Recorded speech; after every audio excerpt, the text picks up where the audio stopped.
Okay. Yeah, that is wild. All right, I'm gonna go ahead and turn the echo pedal on now. Wow, wow, wow. Hey, Crank the hey, echo. Jay, go ahead and put too much echo on the entire episode. Right. Yeah. This is the I don't have snare in remix. my headphones. There's no Is that- snare, Justin. Is that Eminem? It's Yeah. been a joke for It's what Eminem definitely did one of those. Yeah. Yeah. It's been a joke for such a long time that I don't Yeah. remember. I didn't remember where it originated from. Hey. How you doing? Hello. Hey man, Hello. how's it going? It's going okay. Can you hear me okay? Oh yeah. Yeah, you're good. Okay, sweet. Awesome.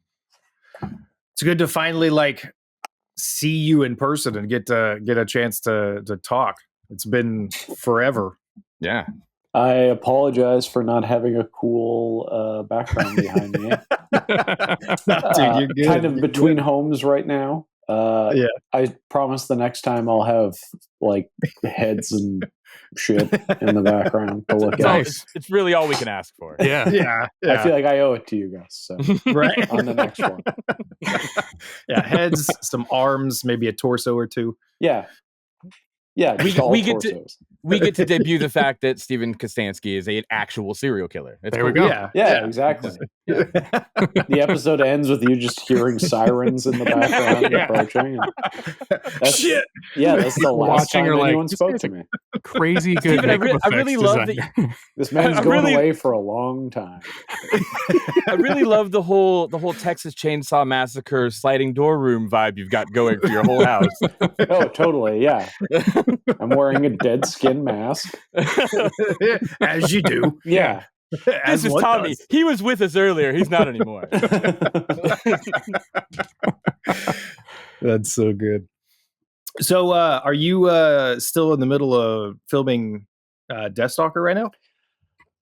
We're in the middle of it in that we still have to shoot a bunch of stuff, but principal photography is done right now. Nice. So, It's exciting. yeah, I feel like we got most of the movie, at least.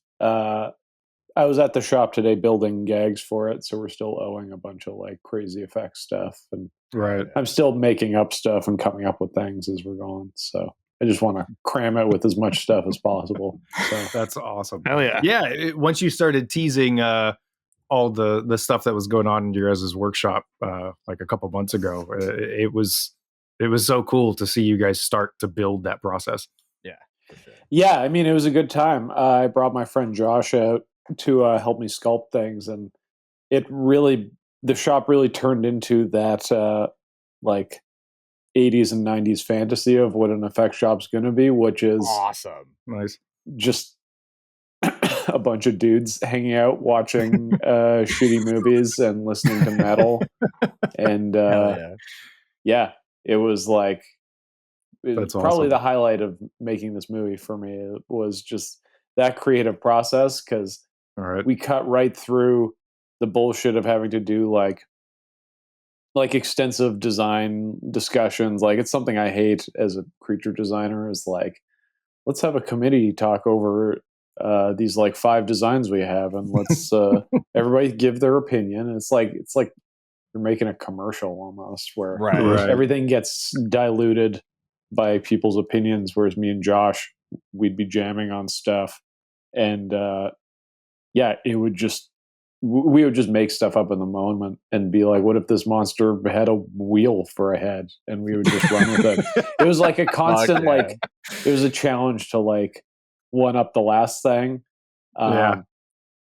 And just finding ways to give things a personality, which is always something that I push for with all my creature designs, is Yeah. it can look cool, but I want you to look at it and know that this guy's something's going through this guy's head, and he's in a mood. There's a mood to go along with the look. Yeah. Looking He's at in a mood. watching Psycho Goreman, you can totally tell that. Every monster is their own specific thing. They have their own vibe.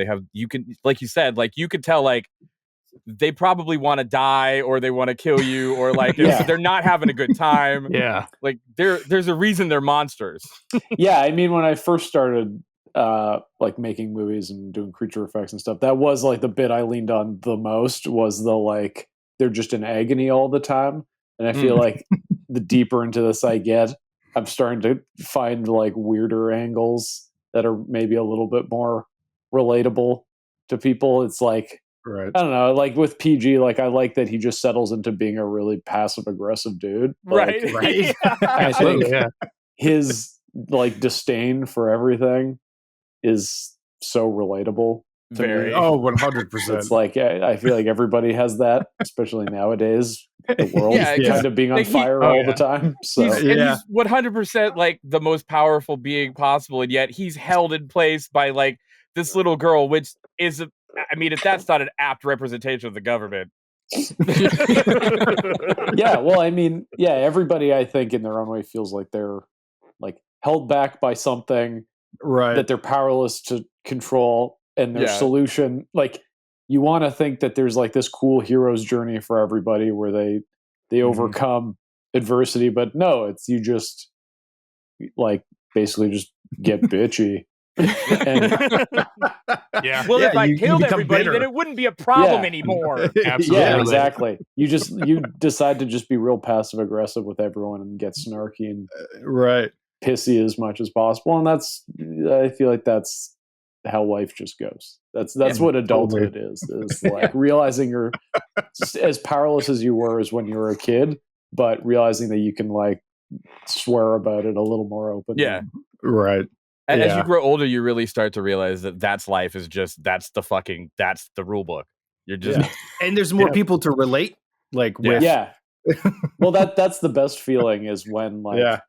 you know, there's like a crazy person on the subway doing something nuts, and you exchange that look with somebody else that's like sitting on the other side of the subway car, where you just have a moment of like, Yeah. we're both feeling the same thing right now. Yeah, exactly. Yeah. So yeah, if I can inject more of that into my movies, that's what I'm trying to do, is Hell yeah. those little relatable things.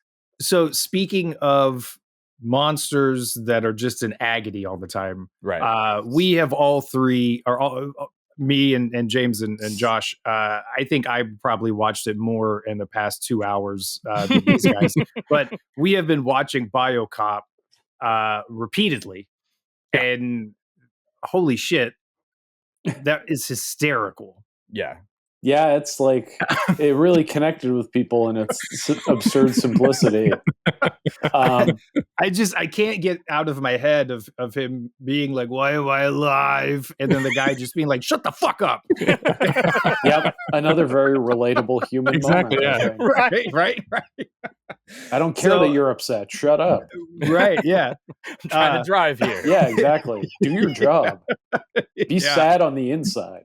Yep. Yeah. Don't voice your concern. No. Yeah, You just sit over there and melt, bud. All right. Yeah. yeah. Yeah. Look, we all got problems, buddy. You don't. Things You are don't tough gotta all You're over. fucking up verbalize the it. upholstery. Come Yeah. on. I told you to put a garbage bag down. Okay, hold on. So yeah, that's what the trailer was missing, was a long, awkward moment of BioCop having to put a bag down on the seat. Is that the name of this episode now? I told you to put a garbage bag down. Right. That's pretty good. That's pretty good. That's pretty pretty good. But yeah, we were joking back and forth as we were all watching it that we now have to petition you to make the full length or the feature length movie of that. I mean, I'll tell you what I tell everybody is like, if somebody throws me the money to make it, of course I'll do it. Yeah. Oh yeah. Yeah. It's more Yeah, just all right, the hold on. issue that like the money people don't necessarily see an appeal, especially at the time when people were really pushing for a BioCop movie. It was not a great time for cops. No. Yeah. No, And yeah. not to say that it is now. I think now the like satire of it would land a little better, and it would be less like, you know, I think following the putting success cops of on a Bad Boys, pedestal. maybe. Yeah. Yeah. But I think like, yeah, I think now you could. It's just somebody has to give me a chunk of change to make it. I do have ideas, of course. I always do. The one that's been bouncing around my head the most is like doing another short. And because I'm obsessed with the era of movie in media that was like had 2000 at the end of it. Yes. Because I've watched Dracula 2000. Yeah. We have a DVD of it sitting at the shop, so I put it on way too much. Yeah. And so the idea of doing BioCop 2000 entertains me a lot because I feel like he is so at odds with that world of like, Oh yeah, like hacking and new metal that Yeah. I think he'd stick out like a sore thumb in a really good way. just the image of him trying to hack and the board is just covered in goo. Yeah. Yeah, just screaming and mashing his palms on the First to keyboard. type. Yeah. But then cuts to the screen and it's like sequence completed. Yeah, it's perfect. Yeah. It's flawless. Hack initiated. He brings down the whole government. Yeah. He's hacked the mainframe. He hacked a Gibson. Yeah, you just need to get some good new metal to back it. It's basically just that scene in Swordfish where Hugh where Hugh Jackman's hacking and he's like Hugh Jackman's melting. But it's like the way that he's trying to like fill that scene with energy.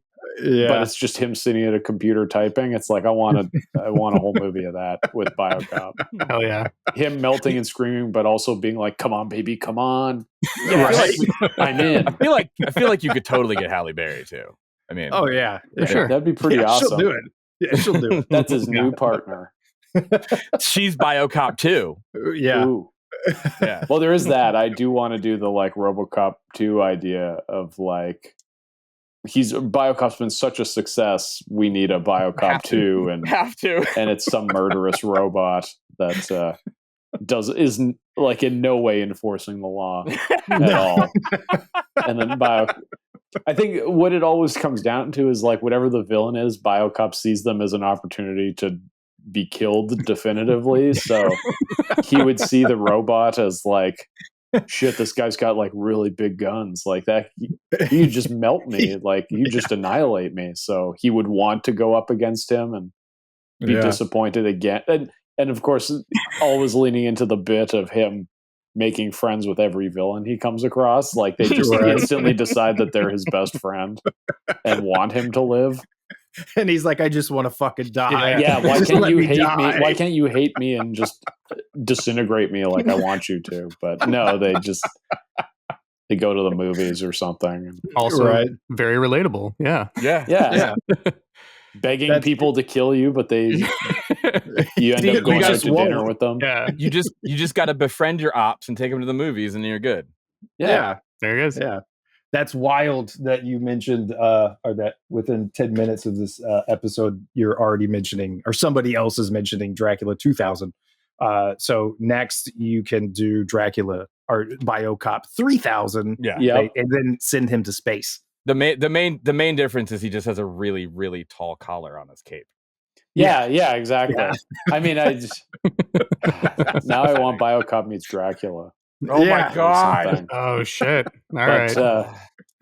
I think it was like, I was at a thrift store and I was looking at a DVD case of Heat, and I opened it up, and instead of a DVD of Heat, it was Dracula 3000. Oh no! Oh man! Wow. It was like, so what a like ultimate troll to pull on somebody. Yeah, right? That's so, brutal. Also, another good like representation of life. I think. Yes. Yeah. Oh, I'm gonna get a good deal on something, and then you just get fucked over. Unless you love Dracula 3000, but I don't know anyone who does. There's got to be one. I mean, I loved it enough to buy the VHS. I was stoked to find it. I mean, however, that case the cover's great. Exactly. Yeah. That's 99.9% of the reason why you buy it. But Justin, you buying that VHS is essentially just the cinematic equivalent of hate fucking. Yeah, very true. Very true. Did you check the VHS, or is there a copy of Heat? Oh in there? yeah. No. They re-spooled all the tape.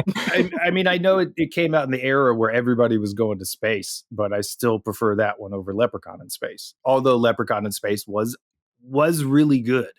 Yes. I put that one on not that long ago. I liked it a little bit more on repeat viewing, fun. But man, is there some bad stuff in there. Dude, yeah. Wow. It's movies like that, I watch them and I'm like, I should just make a space movie because Yeah, clearly, Should, dude. clearly there was an era where people were like, oh, we have no money, but let's just make a space movie anyway. Like, Yeah. Yeah. they In just went Dracula for it. 3000, you can like it's so obvious that they're just in an empty warehouse. Yeah. Like Yeah. that's it. Is I that there's Casper pipe. Van Dien in that one? Yes. Okay. Yes. Yes. Nice. Yeah. Nice. Yeah. Yeah. It is solid. I will say, just to like plug a random straight to video Dracula movie that I do like. What was the third in the Dracula 2000 series? There was like Dracula 2 there was Ascension and then Dracula Ascension, 3. Or it was like um, Dracula like something. There's a subtitle to it, but that's the one where Yeah. Rutger Hauer was Dracula. Oh, And Really? Okay. yeah, I remember it was like post-apocalyptic. Oh, hell And yeah. I remember he had like the wall of TVs, which is another trope that I love, is like the villain with the wall of Dude, TVs. yeah. It's Oh, yeah. Dracula 3 Legacy. Yeah. Oh, okay. Yeah. Yeah, both of them just came out on oh no, they're not on Netflix anymore. Oh, They were on there for like a month or two ago, and I was like, I'm going to watch both of these because I haven't seen them yet. yeah. I had to buy and- like a UK DVD of Legacy Wow. to watch, and like had to do the whole like region swap thing on, I think it was my PS4, just to watch Yeah. it that one time. But The one worth time. it. Worth it. I would say it was worth it. I liked it. Do I need to see Dracula 2 to know what's going on? I haven't seen Dracula 2 because that one looked real bad. I remember Yeah. that was like that. One of my favorite eras of movies was the like Dimension era, and Oh, like yeah. oh yeah. you remember Dimension It's- Extreme and all that shit. Yes. Real Yeah. weird. Great, what a great time to be into movies. Yeah, But they just did whatever yeah, they wanted. having those ads before the movies, like the Dracula 2 ad, and just being like, this looks like a huge step down. Not that Dracula 2000 is like a perfect movie by any stretch. Hey, you got Gerard Butler as Dracula. Yeah. It's just, Great. I always associate that movie with, like, my mom really likes it, and she will always bring up, anytime that movie comes up, she's like, it has a really good twist. You find out that Dracula is actually Judas. And like, at first I was like, that's dumb, but like, after decades of watching shittier and shittier movies, I'm like, yeah, Right. at least they like Yeah, tried. I think it'd work a lot better if it wasn't Gerard Butler. yeah, right. Because like Fair. I don't buy him as Dracula or Judas. no, You- he really doesn't work as either. No, he gave it his all. I really don't know why he's in that movie. Well, that was How? like, wasn't that like one of his first? I Oh, think yeah, I so he hope was so. he was an up and comer at the time, right? That was Yeah, Yeah. he's all young and baby faced. yeah. And he Still looks lands like he's 40. Dracula. Yeah, I mean that's pretty good. Well, Uh-huh. what was it? Was it Phantom of the Opera? Yes. Yeah, Oh, he yeah, was that's like right. an Yeah. opera, Yeah. So I feel like that's a natural progression of Yeah. Yeah, now we characters. just need an invisible man and a creature from him, and we're good. Yep. Yeah. Yeah. Now current Gerard Butler, I could see him playing a Frankenstein. Oh yeah. Oh yeah, totally, Yeah. totally. Yeah, when he stops saving the president or whatever the hell he's been doing the last like Or 10 movies. or he keeps saving the president. That's And that's he's a that's the Frankenstein. trick. There The you Fallen go. movies, they Yeah. then they clone him, so then There it is. turns into Yeah. a body horror where he's it's perfect. Yeah, Frankenstein has fallen or whatever.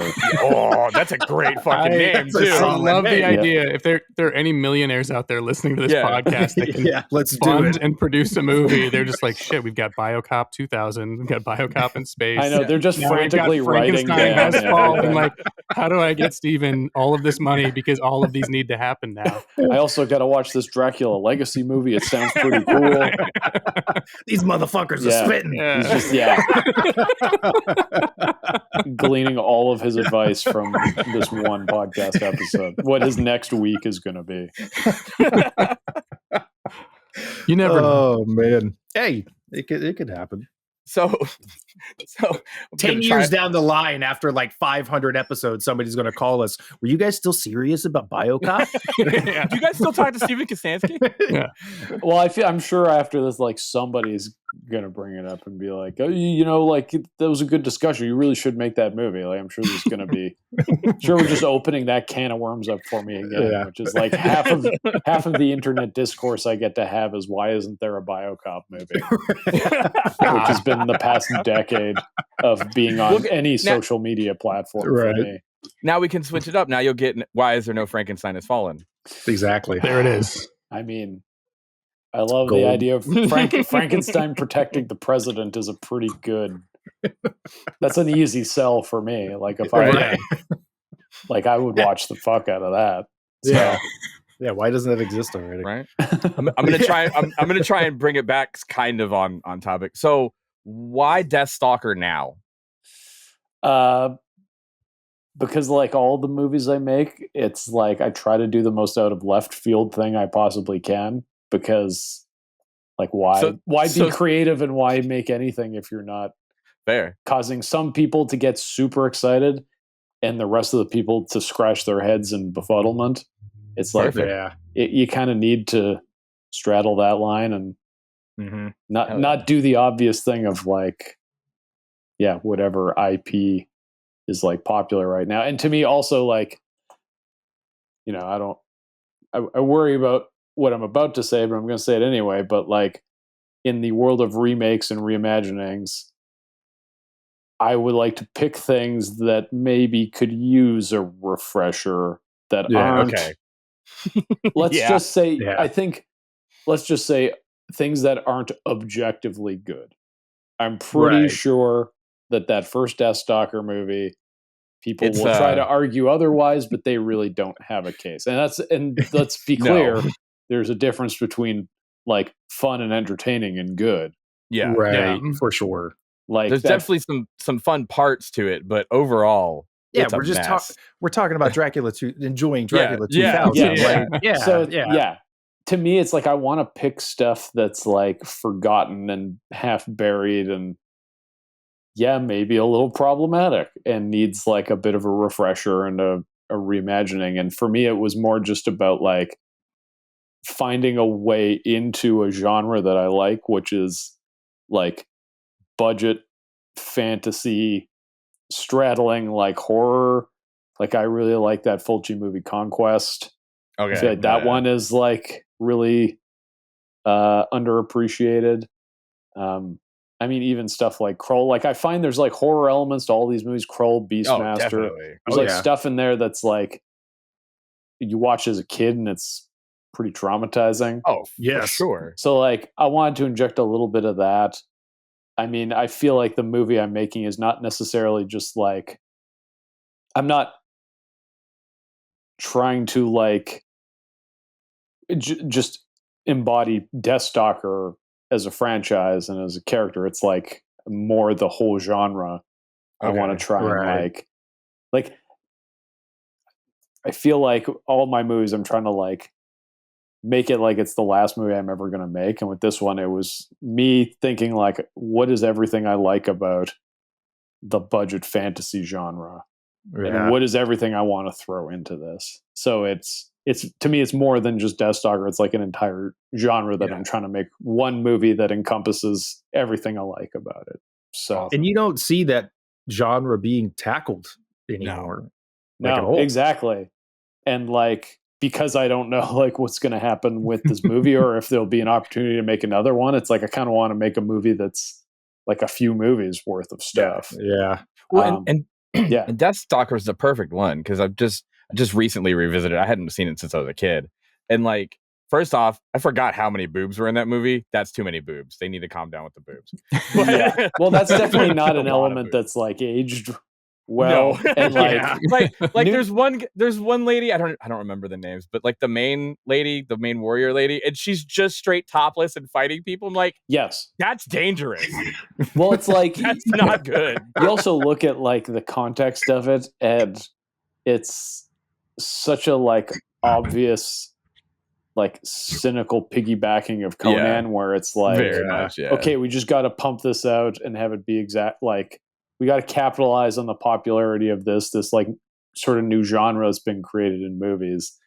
And what are things that we can afford to cram into this movie? Right. And that's an era where, like, well, if you can't afford like spectacle, the cheapest spectacle is paying a woman to take her top off in that era. Yeah. So that's why that is the way that it is. Definitely. So I feel like with my movie, not that it doesn't have any sensuality at all, but it's like, I'm definitely focusing more on the other half of that poster, where it's like monsters and crazy shit. And that's the other thing about it, is like the original is so, besides the boobs and the weird pacing of and choices that they made. Yeah. But other than that, I love the fact that he's just a dude that's like, I'm just here to kill shit, man. Like, I don't care. Like, yeah, it's and I think that's like the charm of the franchise, is like in its kind of cynical origins of being a cash grab, there is something like really charming about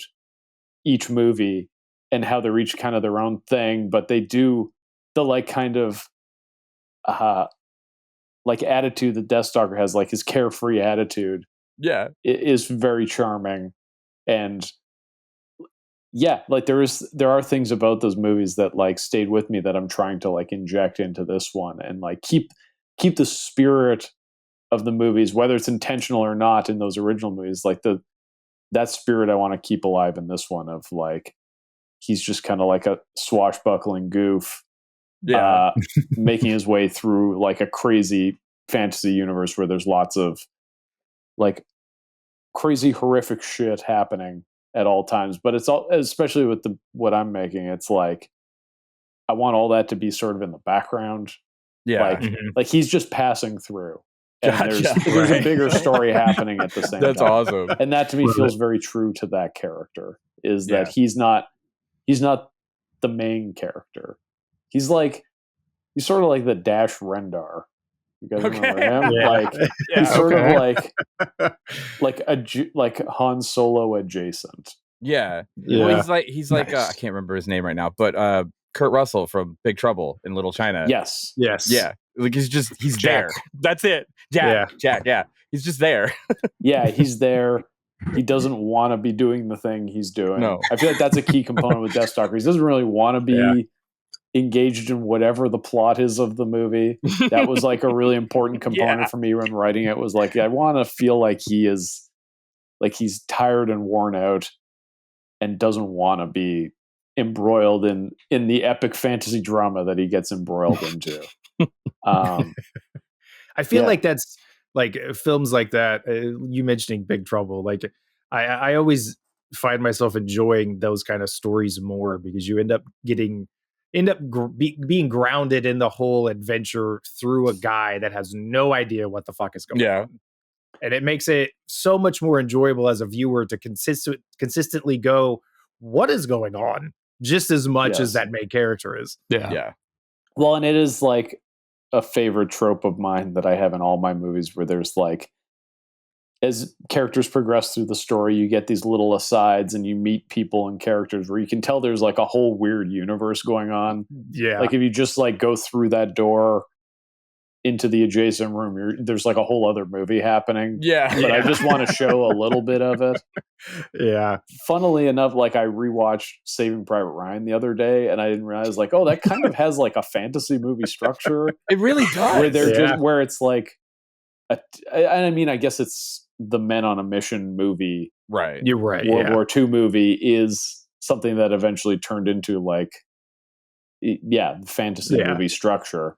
But that movie definitely does the thing of like, they just go from place to place, and you're walking into like a completely separate story, and you're just getting like 10% of it, and then they leave. And so I really wanted that with this Deathstalker, is just that sense of like, there's a bigger world that bottom line is we couldn't afford to show all the bigger world.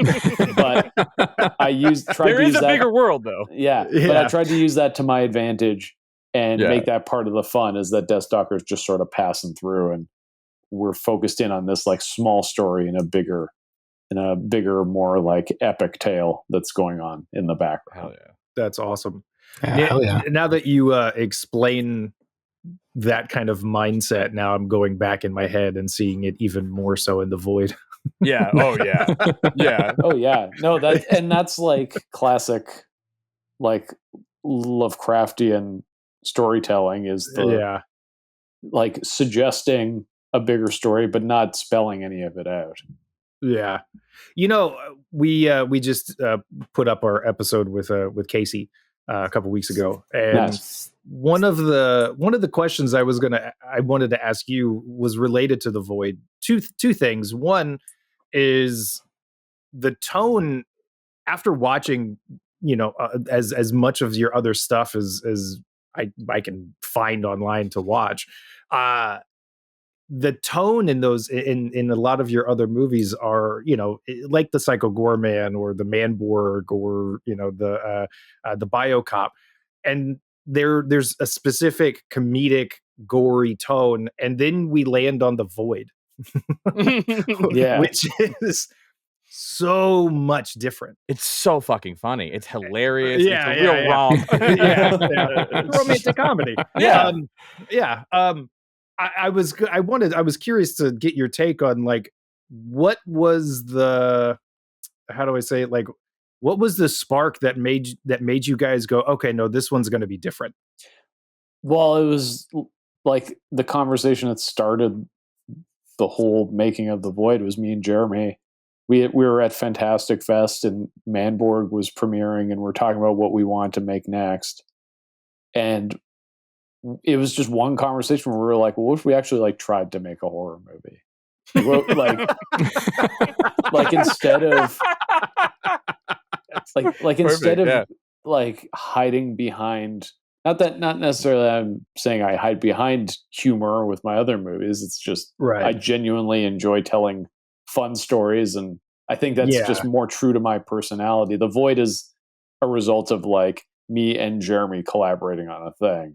Right. And hard committing and holding ourselves to it, that we want to make something that we hoped would actually be kind of scary. Like the idea of a scary monster movie to us was a really like daunting challenge. And so that's why we wanted to do it. We were like, nobody's trying to make this kind of thing the way that we want to make it. Like we felt like a lot of horror movies either like were too small in their storytelling. Like, it's like a family moves into a house and there's a ghost. It just felt like that. Like, the serious horror movies were that, or it was like silly, wacky stuff. That's trying to be like this. When we were starting this was like kind of the post Grindhouse era, where everything's trying to be schlocky.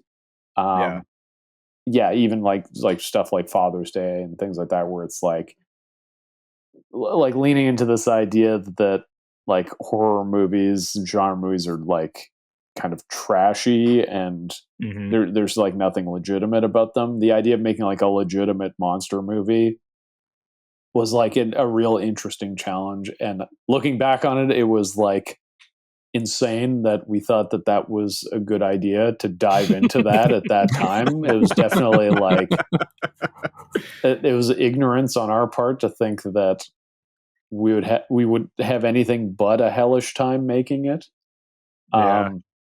But we heard some stories. Well, and I can tell you there's many more where that came from. But it was a nightmare to make it, but ultimately, I'm happy with the final product. It was such a traumatic experience. I haven't watched the movie in a very long time. Fair enough. And it's also part of the reason why I haven't like really gone back to do that kind of like straightforward horror film, because it was like I was having a miserable time also making a kind of miserable movie. Like it's not a happy movie by any stretch. So it's like, okay, so when the camera is not rolling, I'm miserable. And then when it is rolling, I'm also miserable. I just didn't feel like that's what I wanted to be doing with my time after that. But I think with some distance, now I'm starting to think more in those terms again. I'd love to go back and do like a real gritty, dark obviously creature heavy movie. Yeah. Yeah. Well, I dude, feel like the time is right too. So yeah, well, the fact that that was your guys's attempt to find to just go, okay, we're gonna make a straightforward thing, and this is what it's gonna be. You guys really shot for like the fucking moon. Yeah. yeah, and I mean the problem with stuff like that is that I feel like you really open up to an extra layer of shitty criticism with when you try to make essentially a real Yeah. movie. Yeah. That was actually going to be my follow-up question. The part 2 is, whenever we posted the clips of Casey, the Casey episode, and it generated the conversation about the void, and it kind of, reading comments and even whenever we did our releases for it last year, it's always goes back to the people debating, what's this movie about, like what happened, what is this, how, like what. So I was also curious of like, is that those kinds of criticisms as a writer and as somebody who created this story, do you get a kick out of that? I mean, at this point I'm totally fine with people like not understanding the movie, though it does seem like pretty like straightforward A to B. Yeah, to me, that's what like we always anybody who watches horror movies of any merit that have any kind of complex storytelling going on, or any kind of ambiguity, which is a key component to a successful horror movie. Yeah. I don't think they should have any issue like following the plot. That was the first question we got at the Q&A at the world premiere of the movie, was a guy asking like, so who's that lady standing there with the baby behind, like in the background at the end of the movie? And it was like, I just responded like, oh, that was the guy's dead wife. Next question. I think, and that was also really awesome. Like, that led to some bitterness too, was this, like the response was so lukewarm when it came out, which this seems to be a common thing with a lot of movies that like aim high and ask a little bit more of the audience than just to like have a good time. Right. Well, like, I mean, the ending that film in whatever you want to call it, another dimension, another portion of the universe, Black Pyramid World. Yeah, Black Pyramid World, like whatever the fuck that is.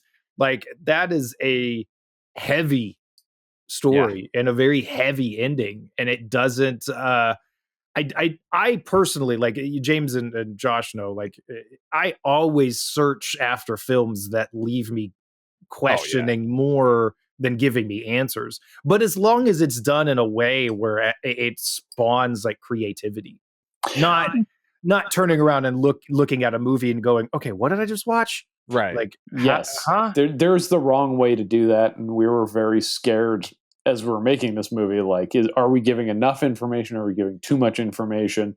We didn't want, like, I didn't want to put people through that feeling when I watch something that is really pretentious and ends with like, it feels like the filmmaker is going like, you figure it out. Right. Like, I wanted people to still enjoy the movie and have a fun ride. Like, we tried to shy away from referencing the thing as much as possible, because that's like that is the obvious comparison with the movie. But like, I do think of the ending of that as such a perfect ending, because it's not a clear answer.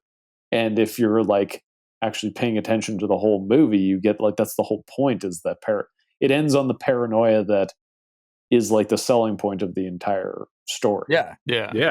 It's not going to end with like a happy wrap up where it's like, well, thank God that's over with.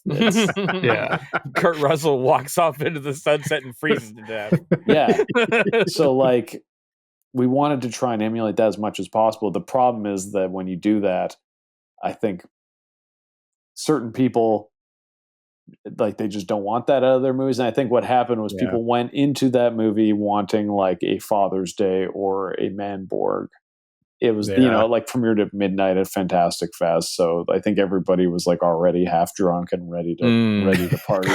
They wanted Evil Dead 2, or it's like they wanted Aliens and they got Alien 3 a little bit. Is maybe the best comparison. I don't even know if that's accurate, but like where it's like it just wasn't the type of movie people were looking for, and I think that led to kind of a negative response, but it's found its audience over time, and I'm definitely happy about that. Like the fact that people still bring it up as like a horror movie that they love, like is it just feels really good to know that it's found its little corner that it still occupies. And also a thing just with movies in general, I find is like if you make a movie and people are still talking about it like 2 years after it comes out, then you've done a good job.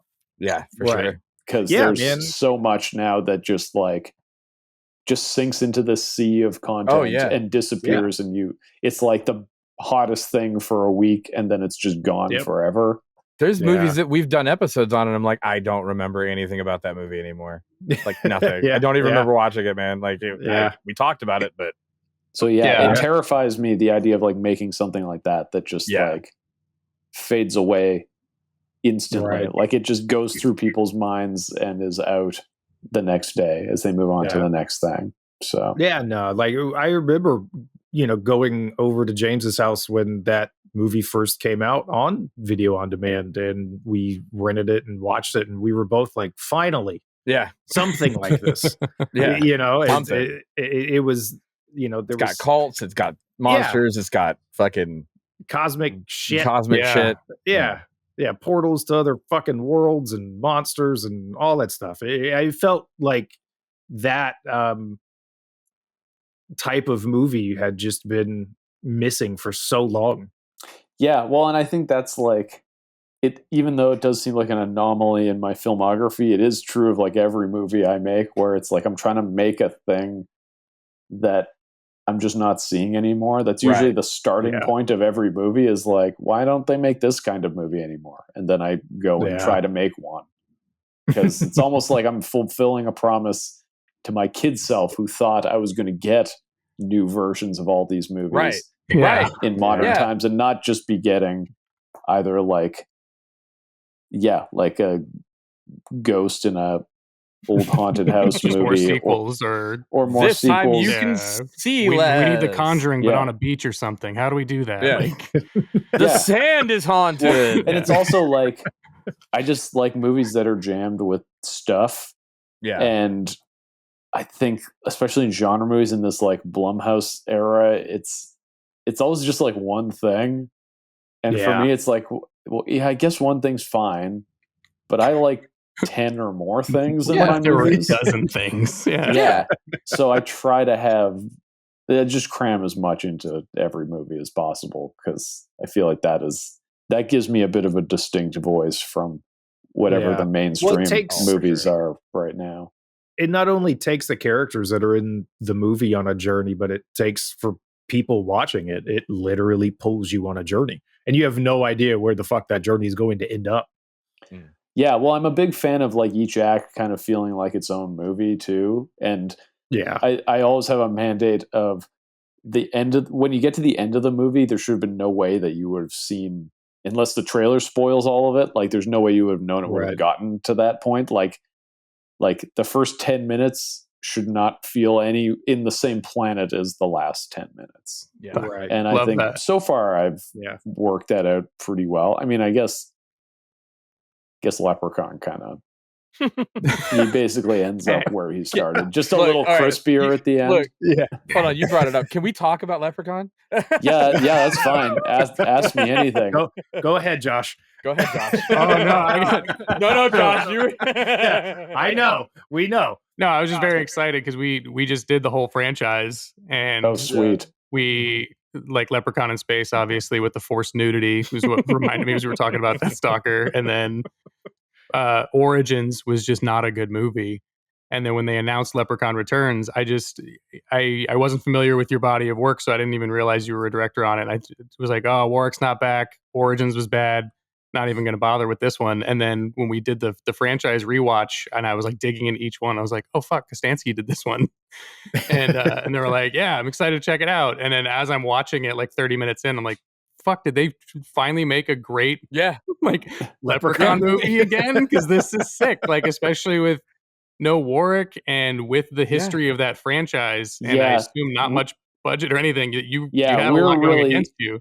We were up against a lot with that movie. Like the no Warwick thing was like the first thing they said to me. They were like, because I asked, I was like, oh, is Warwick coming back? Because that would be awesome. And they're like, no, he doesn't want to do it.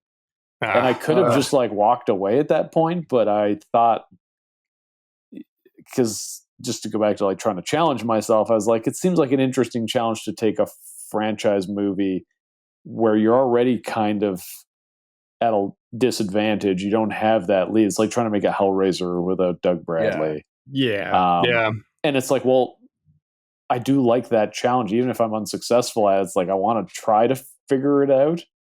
And that was half the fun, was being like, well, who replaces Warwick, or not necessarily even replaces, but is just like stands alongside him in this franchise.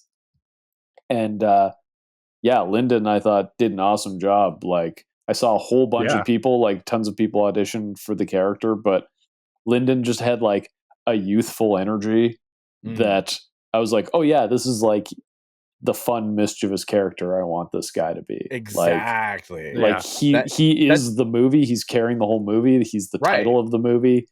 He can't be subdued in any way. Like, I wanted like a feral big animal. Like, what? Yeah. No, he's got to have the one-liners. He's got to. He's got to be silly. Okay, so now you guys got to give me like, where does it rank in terms of like, if you guys are all Lep heads? Oh, like, dude. Lep heads now. Where does it sit? Lep heads now. I'm asking the tough questions, and I will not be offended. No, because personally, I put it below 3. Probably, I think 3 is the top for me. It's three's Vegas, right? Yes. Yeah. And I mean, I do quite like Lep in the Hood. Yeah, Lep in the Hood is fun. Yeah. I believe we all put it directly under 3. Back to the Hood that was a little rough. That one was a little rough. That one kind of squandered the goodwill of Leprechaun in the Hood. Yeah, definitely Vegas was my favorite, and I'm pretty sure Returns was the next favorite, and then one. Yeah. Ooh. Yeah. Yeah, it really felt like one's fun. It sets the stage, but like it's not. I like the ridiculousness. I like a robot boob babe that explodes. You know what I mean? Like, that was my goal with Returns. Was I wanted to like. I set 3 as like the bar. I was like, I need to try to get to 3 as best as I can, because 3 has the most shit in it. Yeah. And like I said, it's like I like stuff. A movie crammed with stuff, and that movie's crammed with stuff. And so I was like, I'm going to try to cram this one with stuff. I did feel like I didn't really have any say in the overall plot and this whole like tying back to the first one. Okay. So I was sort of locked into this whole like college girls, like sorority girls at this like farm, like that whole scenario. I didn't really have much say in that, but I was able to add in the Aussie ghost.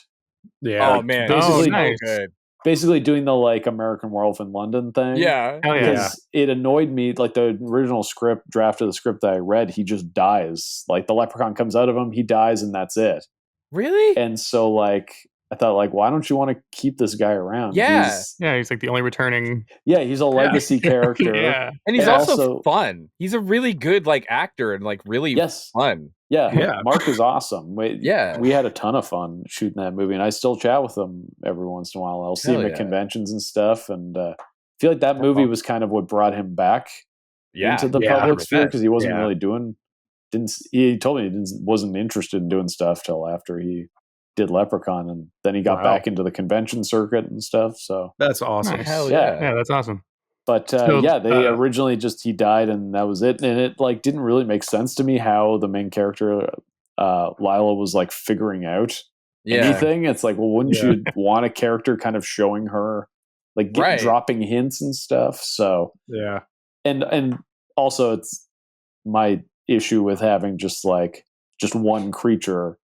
This was my way of squeezing in another makeup, kind of like Nice. another like visual for people to enjoy. So having him with his guts falling out and stuff seemed fun. So Yeah. Genuinely fucked, by the way. So that shit was gross. yeah, well, I like him wrapping saran wrap around his torso. yeah. That was good.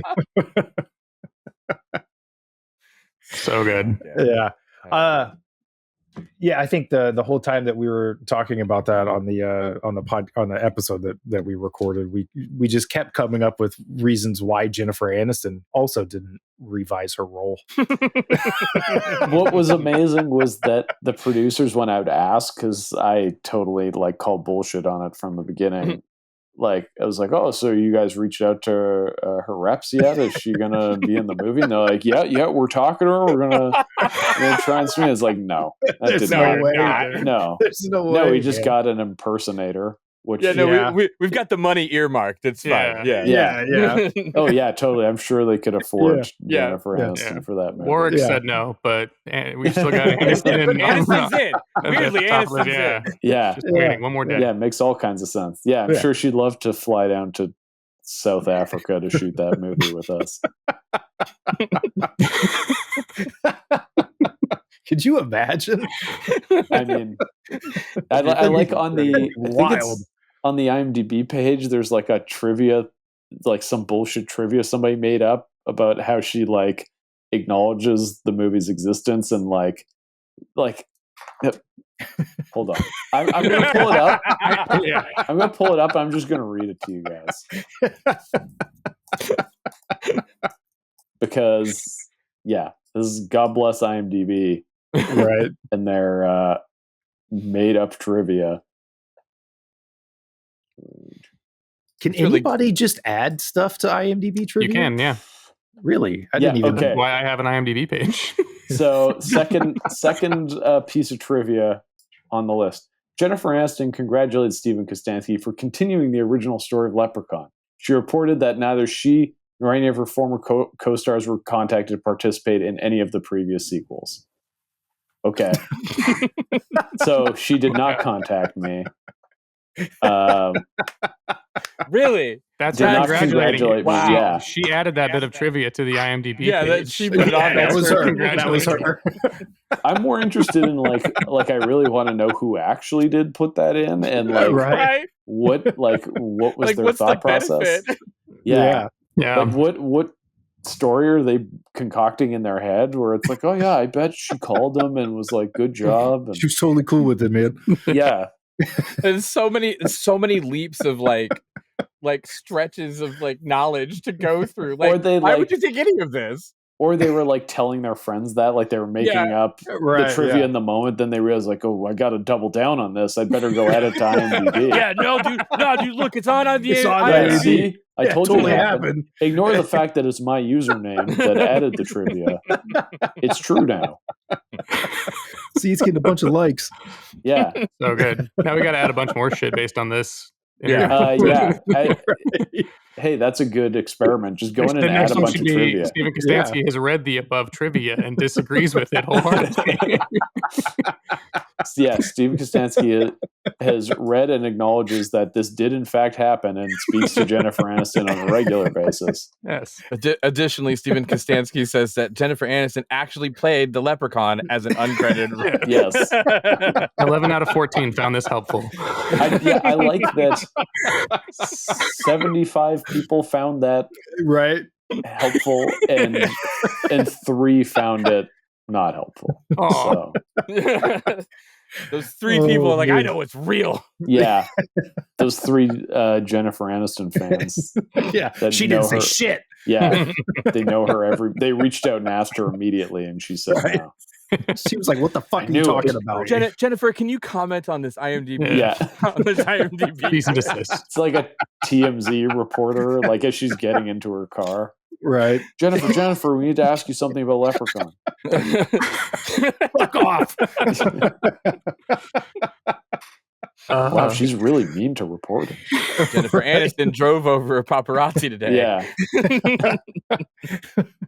I was gonna say, as much as I want to stay on Leprechaun, but I was thinking about it because you're doing obviously Deathstalker, and then you had done Leprechaun Returns. So speaking of IPs, you also did Day of the Dead, a few episodes of that. Yes. How do you? Is there a significant difference, or like anything that it stands out as far as approaching a television show, especially one that's based on an existing IP versus a movie? I know since you did the pilot, you're kind of establishing the whole crew and everything, so you're not like jumping into something that's existing. But to a certain extent, I mean, TV is a very different beast where the showrunners, Jed and Scott, is very much their baby. Like, they came up with the whole premise. It's like the mandate came from sci-fi that it can't be in the mine. So like it similar to Leprechaun and not getting Warwick, it was like I kind of just walked into a thing. And like, full disclosure, I wanted to do it for the experience and to be able to pay my bills. But ultimately I had a great time, and like working with Jed and Scott was awesome. The cast was great.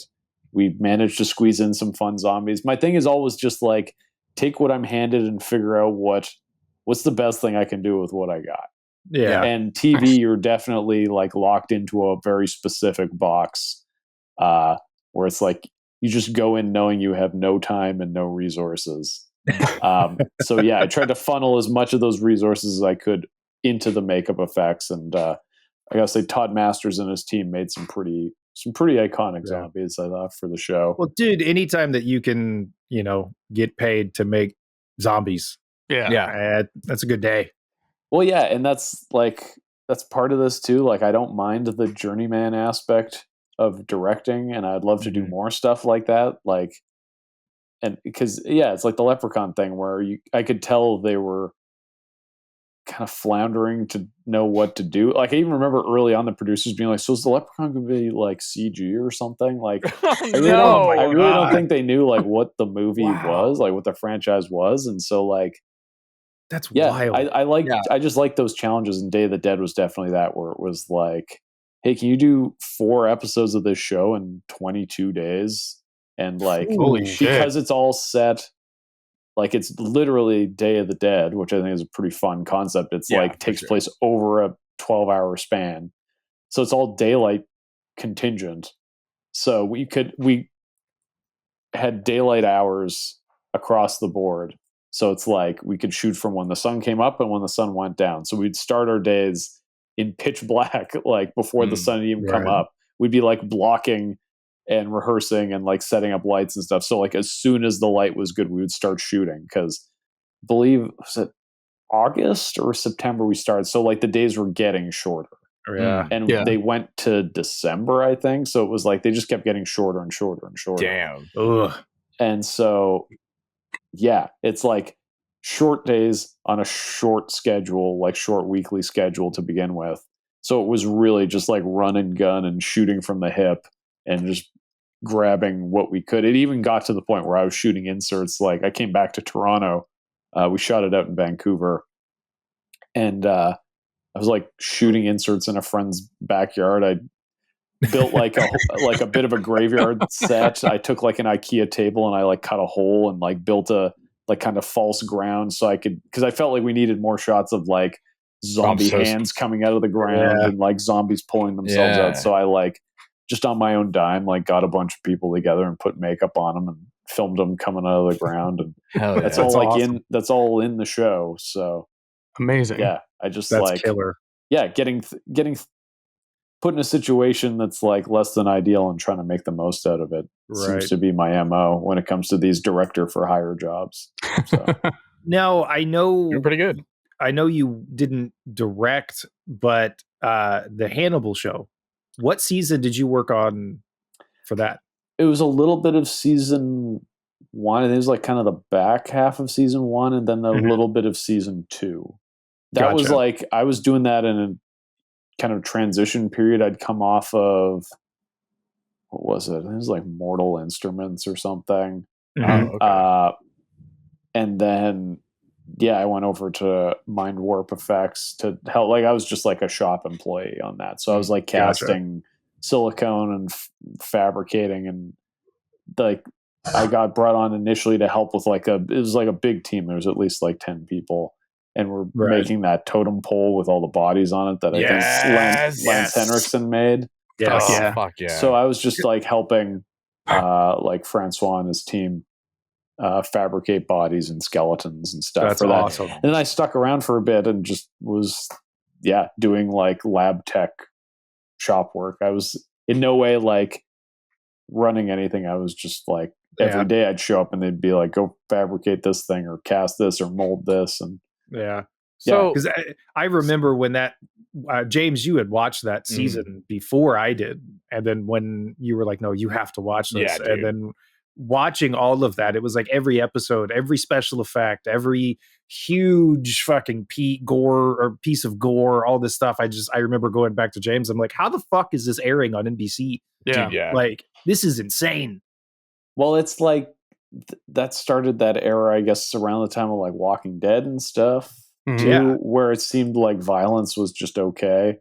Yeah, it was like overnight, just out of fucking nowhere. It's like, oh, you can show that. And I was like, I was not prepared for it. Yeah. And I'm pretty sure Hannibal was the show. I hope I'm not misremembering this, but I believe there was like nudity in an episode. It was like a girl like on her knees, I like think praying, and she was naked. And they didn't want, like, it was like too much nudity, so their solution was to like add CG blood over her butt crack. So it's like, Fuller, okay, well now she's got a bloody butt, so it's okay. Yeah, it's even better now. Right. Yeah. Thanks, I think guys. Brian Fuller talked about that one because it was the angel wings. Yes. So like their backs were completely flayed. And the note from the agency was like, can you cover her butt crack or like crop it so you can't see her naked butt? And he was like, I guess we'll just tear more skin off of her so that the blood covers it. And they're like, perfect. Yeah. And he was like, I have no idea what the fuck kind of note that is, but yeah, it aired on NBC. Yeah, it's insane the logic that they subscribe to, but whatever. I mean, it's good. It's good for my job because it just means it just means more gore and stuff. Yeah. So whatever. How'd you get into making movies? I know, mean, right? I feel like there's a lot of factors. Like I was always a creative kid making stuff. Like my mom really got me into arts and crafts, and I love making dioramas and little clay figures, sculpting in clay, and drawing and painting. And I like never thought of any of it as like a career choice. There was that show called Movie Magic. I don't know if you guys remember that show, but it was like a behind the scenes show before there was Blu-ray and DVD special features. So I used to watch that religiously. And I don't know, as a kid, I like never made the connection of like, oh, you should maybe try to get into that as a career. It seemed like so unattainable. I just assumed it was like, oh, that only happens in Hollywood. So like, and I'm in Winnipeg, and that's a big difference.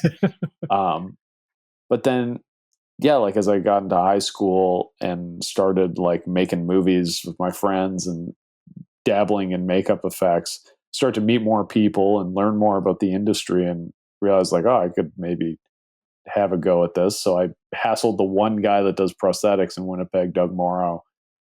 Basically just phoned him repeatedly until he let me come work at his shop. Awesome. Hell yeah. And so I worked on, there was this like straight to video kind of Carrie knockoff called Tamara.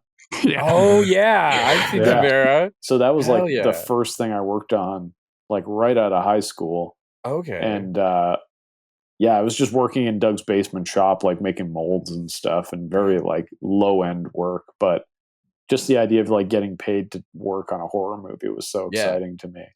And so while that was happening, I was also still shooting my own little movies. I neglected to mention that I was doing stop motion from an early age because that's awesome. As like a way to make films without having to rely on my friends who, especially in like junior high and high school, were all like kind of stoner types.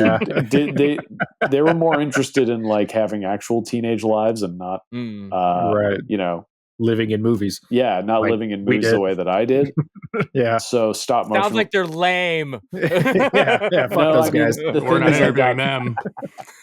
the thing I realized when you like look back on all this and try to contextualize all of it, it's like it was valuable as like just like real life experience. Yeah. It is Oh, something yeah. I encounter a lot in the film industry, is like people who eat and breathe movies and makeup effects, or whatever department they're in from a very young age. It's like you kind of need to go like do life stuff at some point. Yeah. Like, Yeah. especially if you Well, want to be telling stories, if you have no context Right. for anything. Oh, Because yeah, for sure. the phrase is write what you know, and if you haven't done anything, then you can't know anything. Well, and that's what I learned too, is like, that's why all the stuff I'm writing like feels like an episode of Transformers, because it's like that's what I was watching yeah. at That's the all I time. That's what know. I was Hey, doing. man. Yeah. So yeah, I do respect like the life experience that came along with actually going out and getting into trouble like Yeah. a normal kid. Yeah. But yeah, I don't remember where I was going with that, other than I was doing stop motion and then the makeup Yeah. effects thing at the same time. And then that's around when I started to meet the Astron 6 guys. Like I met Adam first.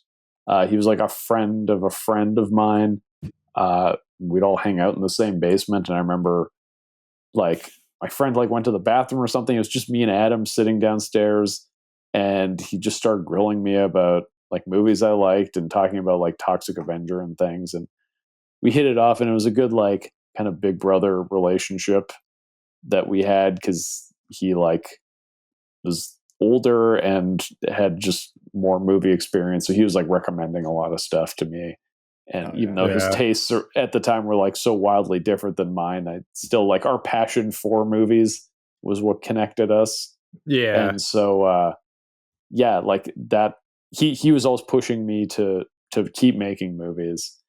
And so that motivated me to keep doing stop motion and some live action shorts, and then doing crossovers with the two. And that's sort of how I got into the like VFX side of things, was like, it couldn't just be me shooting live action. It's like I had to integrate the stop motion creatures that I was making and right. the Yeah. makeups and stuff. And so, yeah, all of that just started to solidify, I guess, in like the mid 2000s. Mhm. And then, I started submitting my shorts to film festivals, and that's what gave me a bit of connections like outside of Winnipeg. Like I started to meet people like in Toronto specifically, which is where I ended up moving to. And just like it all just snowballed. It started with me just shooting movies in my parents' garage, and That's then awesome. it just ballooned into bigger and bigger things. So That's killer. What year were you born? 86. Oh. Okay. Oh, wow. Yeah. Gotcha. I thought you were older. Yeah. Like a couple years older than us. So Yeah. that makes sense. I hope I was you gonna were ha- older. I was I haven't accomplished nearly that much shit. What month of 86? August. Whoa! August 16th. Yeah. Oh, you're the You're a 16th? year. Yeah. Oh, nice. I'm the 21st. Oh, okay. So we Close. have to fight to the death now. Sweet. Yeah, well, James, you're a year older than yours was 85. To the death, I said.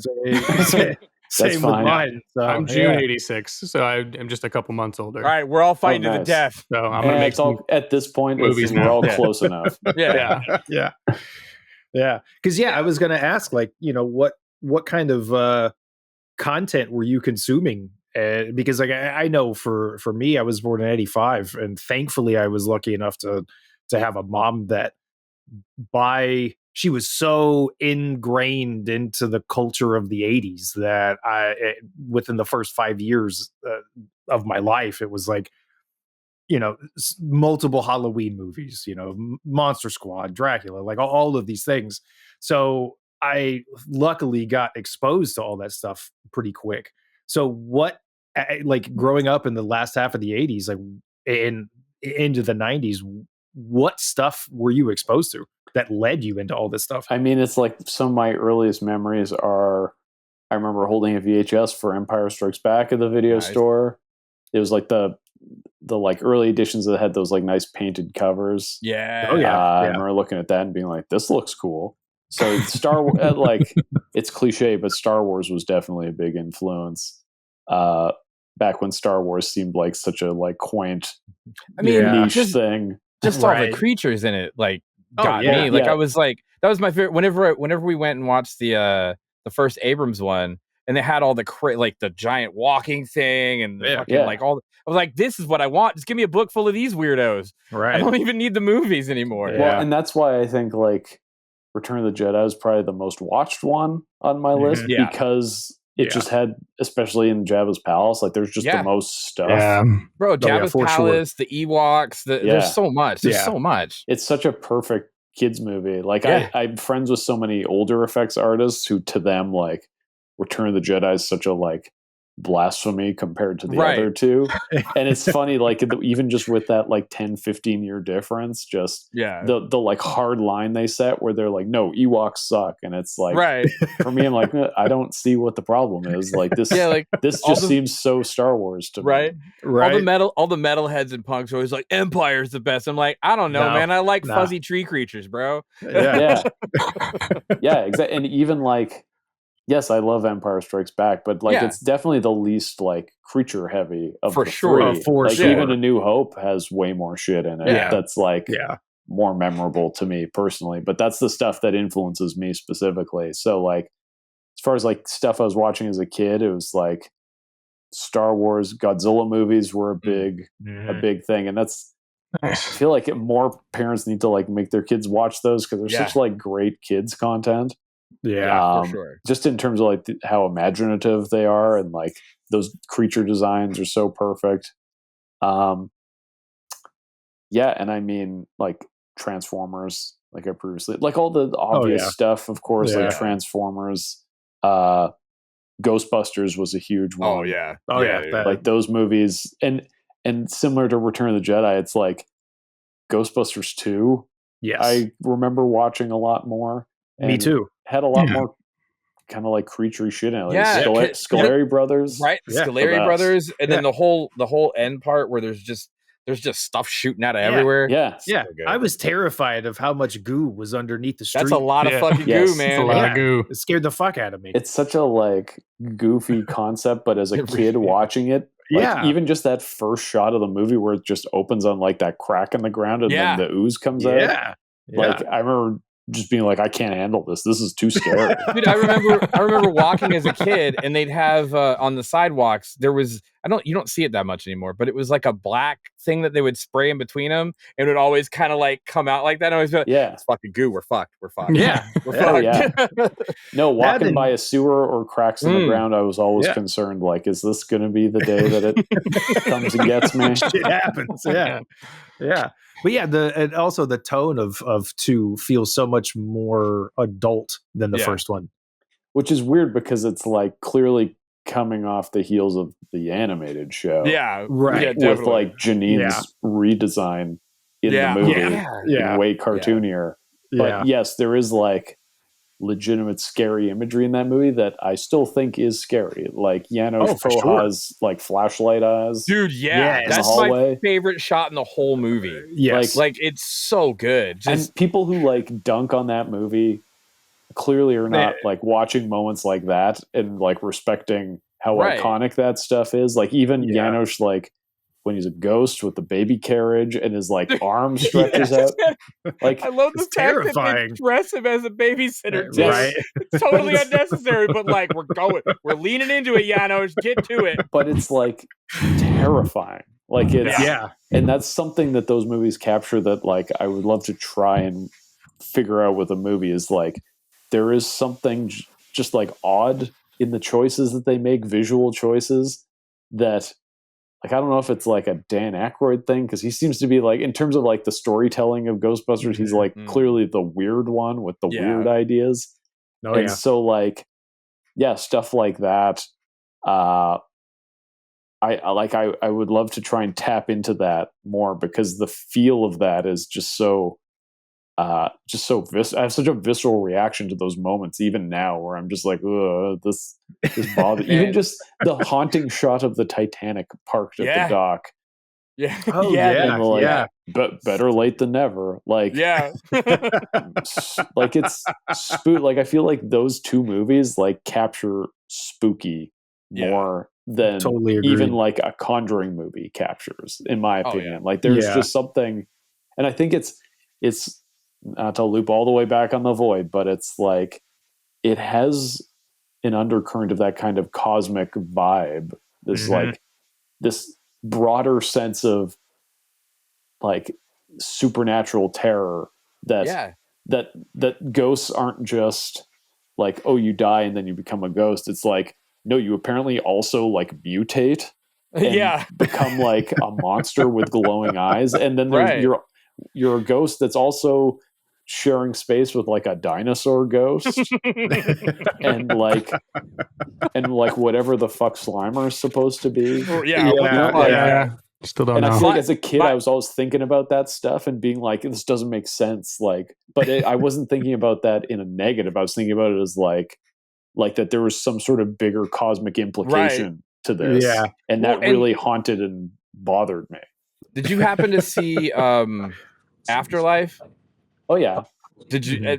I kind of dug how that one starts to build that part of it out, and then they completely fuck it up with Frozen Empire. I don't know what the fuck they were thinking.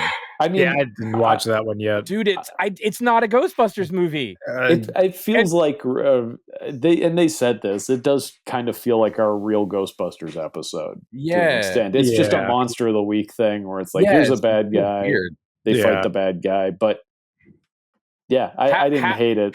Half the movie, the girl's not allowed to Ghostbust. Yeah. I was like, what are we doing That's here? lame. I mean, Yeah. that's every movie trying to do the Spider-Man 2, Right. like Oh, yeah. Spider-Man loses his powers and then just Yeah. so he can get them back at the end and it becomes a big thing. Like, Yeah. I don't have any beef with that trope because No.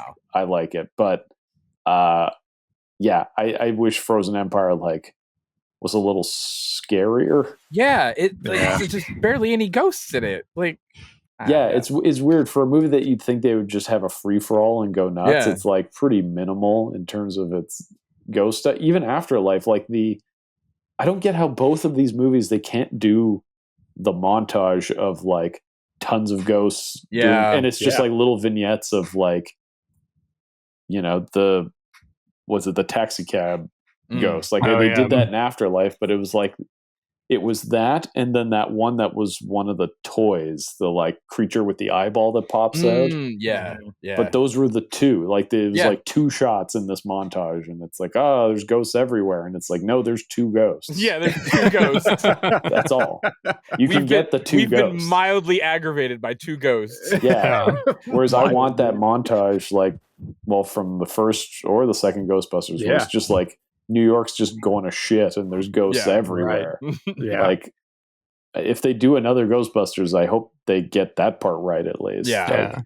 just They give had that me in a- the 2016 one. There's like a whole sea of ghosts there for a minute, right? I haven't I- watched that one yet. I will say that there are I like ghosts that in one a that lot. one that are a little underrated, in my Yeah. opinion. That one that's in the subway that has like the glowy eyes. I was like, Yeah, that for looks sure. cool. Give me That's- more of that.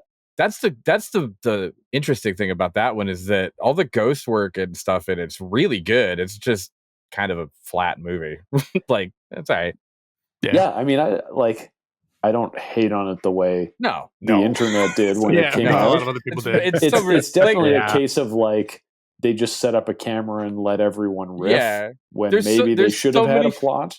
There's so many better reasons to hate on it than the fact that it's women. Like, Yeah. Yeah, no, Yeah. that was like, I don't know. I feel like at the time that was the exciting part. yeah. When they Yeah. announced that cast, like I It's feel like, like oh, they're all everybody really was like, funny. yeah, I thought Yeah. everybody was like right on board. Yeah. Right. Nobody in my circles at least were like, "Meh, I don't know, I Yeah, don't like no. girls. Yeah. There was definitely a bunch of people that are like, we don't need to do this. But like, it was never like because it's women. It was just like, I feel like it would have been way more egregious if it was guys and they just like Yeah. Right. recast everyone. yeah. Like Yeah. that, I feel like that would have been more infuriating. At least Yeah. when they announced the women thing, it's like, okay, so they're kind of trying to do something they- else. And they with all it. make sense. They all 100% made sense in their roles. So it wasn't like, oh, we're just going to slap a bunch of random women in here. It's like, no, it makes sense. Yes, so frustrating. Yeah, the discourse around that movie is annoying. Like that is one that I wonder if there's like an alternate timeline where they just had a better script for that movie. Like, yeah. And now there's like 5 sequels. Yeah, like I mean, I wanted to like that movie more than I did. I wanted it to be better, but for sure, there is stuff in it that's still pretty good. And it's the kind of thing. It's sort of like the RoboCop remake, where it's like, I won't actively seek it out, but if I'm in a hotel room and it's on the TV, and there's nothing else to watch, I'll watch it. I don't know if I can even do it then. Oof. Whoa, the RoboCop? That was rough. Yeah, the RoboCop Keaton does a lot of heavy lifting for me. He does a lot of, and Samuel L. Jackson. Also, there's that good part where he gets all dismantled and he's just a set of lungs. That's true. That's true. Fair enough. That was pretty rough.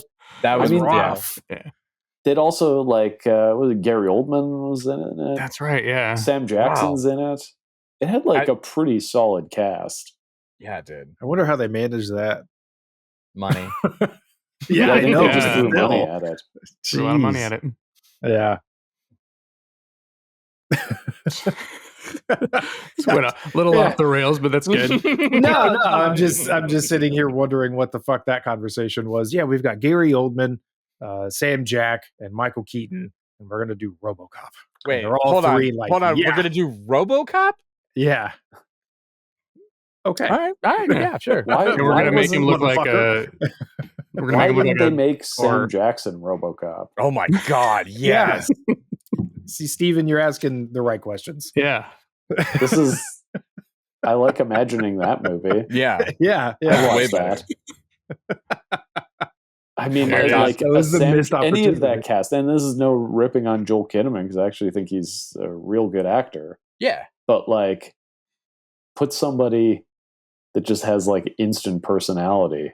Yeah. Gary Oldman as RoboCop. Gary Oldman as RoboCop would be good. Good. Michael I like Keaton the idea of as Sam RoboCop. Jackson. I like making a sequel to Snakes on a Sam Plane, Jack's the best. where he got bit, and to save him, they had to turn him into RoboCop. I've had it with all these damn pieces of armor on my damn body.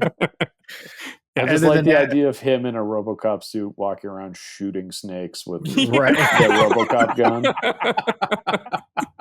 It's like that montage in the like cocaine factory in the first one, where he's just like unloading on snakes, and there's like the Basil Polidorus theme song blasting coming out of everywhere. Yeah, and they're all on cocaine. He's choking one out and reading its rights as he's throwing it around. You have the right to remain silent, motherfucker. Yeah, there's a Clarence Bodiger snake that has little glasses. What is this shit? Hisses, leave. Yeah. Yes, there you go. Good. Well, if he won't do RoboCop, then maybe you can get him for BioCop. Yeah, there you go. That'd be solid. I mean, when I saw that he was in that Spiral from the Book of Saw, I was like, well, if he's going to be in that movie, surely, we can get him. He's attainable. Yeah, it was. I can't remember what article it was where they were just like, feels like Samuel L. Jackson is just on a mission where it's like, if I do as many movies as possible, eventually I'm going to do one that's fucking great. And then that's the one that everyone can remember me for. Because when I worked at Blockbuster, we would get a new one starring Samuel L. Jackson. I was like, Formula 51, what the fuck is it? The Man with Eugene Levy? What is this about? Like, just so many random movies that he was in. Formula 51 is one of those movies where I've seen the trailer enough times to make it seem like I've seen the whole movie. That makes sense. Like I've seen the trailer enough to fill 90 minutes. Yeah, because it was before every movie. Yeah, and what drove me nuts about it was that it was one of those trailers where like whatever the like print of the trailer they delivered, it was like the wrong aspect ratio for the theater. So I remember it would always kind of crop in for that trailer. Yeah. So as soon as like the logos came up and I saw the aspect, I was like, well, here comes Formula 51, I guess. And just like instantly being annoyed and knowing that like I'm not going to get the next 2 minutes back as I'm waiting to watch Ballistic X versus Sever, whatever. What a unique memory though. Like that's right. Because that was like 20 years ago. Yeah. Yeah. Well, that and was it's like yeah. those were like formative movie years. So Yeah. that Yeah, kind of exactly. For that's the the rest kind of of your dumb life. shit that No, stays I in my mean, brain. look, you could really Yeah. see both the Formula 51 and the Ballistic X versus Sever in all of your work. Yeah, totally. Yeah. I feel like I'm pulling from those places a lot. Yeah, it's clear. Actually, I don't know if it was Ballistic. It might have been Jet Li's The One. Oh, That okay. that was a good one. Okay. That was a See, good That's a one. great one. Now the pieces are starting to come together. Yeah. There it Great is. movie. Psycho Goreman is Jet Li. I get it. Yeah. I see the vision.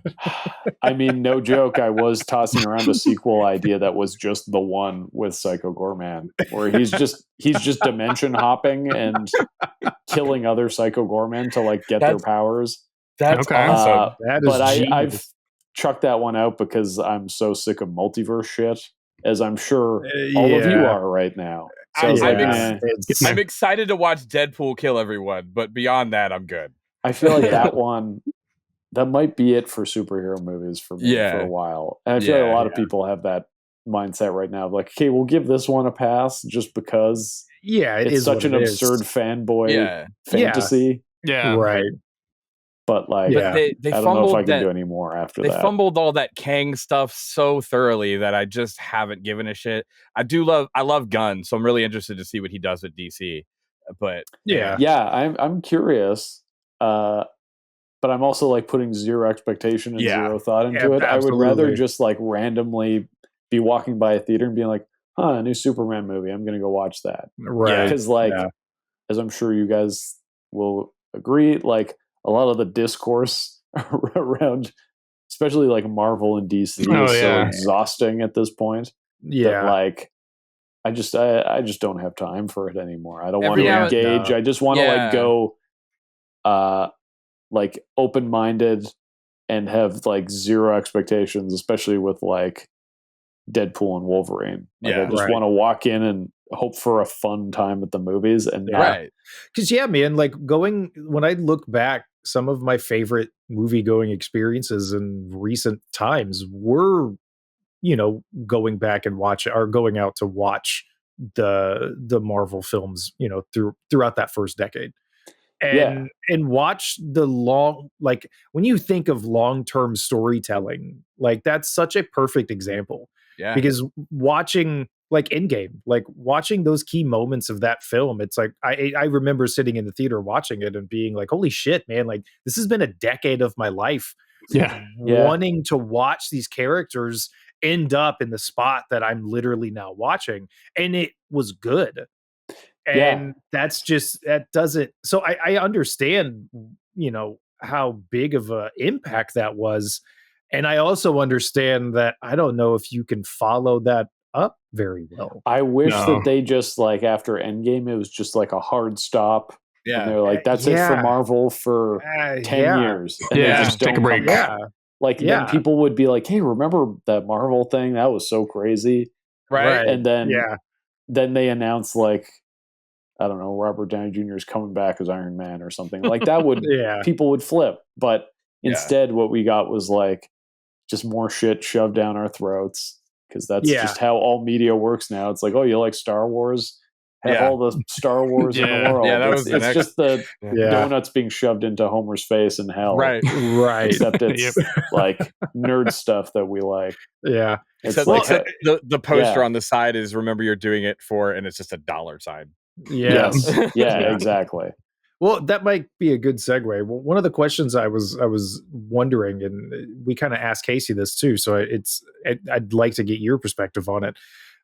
As someone who has made the films that you have and comes from making movies like what you were saying earlier, just making it in your backyard or making it in your garage, having worked in smaller films like that and then doing things with bigger studios and stuff like that, where do you see filmmaking in general go from here on out? Do you think it's going to lean more and push in a direction where it is more people that are just saying, fuck it, I'm just going to make everything myself with a small group of people? I mean, that's definitely my mentality right now is Yeah. like having now done 2 movies back to back, like Frankie Frico and Deathstalker.